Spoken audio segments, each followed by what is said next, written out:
So guys, another quick update in the market. So apparently, we are talking about NAS 100. So in June 12, 2026, the current picture was NASDAQ 100 future are trading around 29,300 to 29,600. So depending on the data search based on the broker that gave.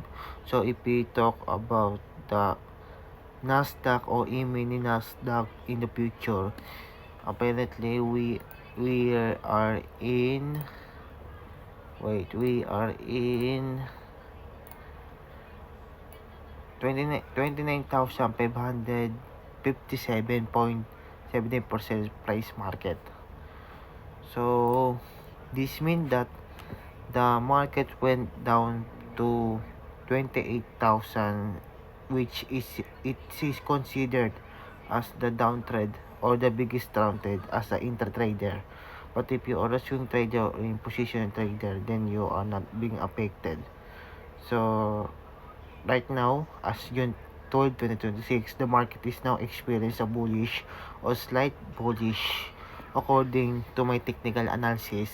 And the key drivers today why the market or the NAS 100 went to slight bullish because of the Federal Reserve ascendantly, because traders are watching the first meeting of the new Fed chair. And as we know that we have a new Fed chair, it was Kevin Warsh. So right now, it is concerning about our future rate hikes. So we are expecting the market will not cut.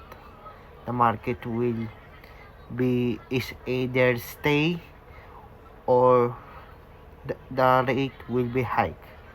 So that's why we are experiencing some unpredictable market moves when this happen.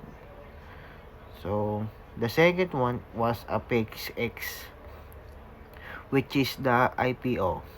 SpaceX is making its stock market debut, attracting massive investors, which means that the more money that flow to the stock is the better price it will become, which means that the SpaceX will be driven the Nasdaq 100 right now. So that's why it is bullish. So it is attracting massive investor attention and potential affecting the Nasdaq related flows. So which means that once the stock, especially in PXX, was massively went rise, then the Nasdaq will be back to the normal price, which is the 30,000, and it will be hold for many days, and I know not days but weeks if this happen. And lastly, the Middle East development. So the tension between the Iran is still ongoing because of the deal is not being signed.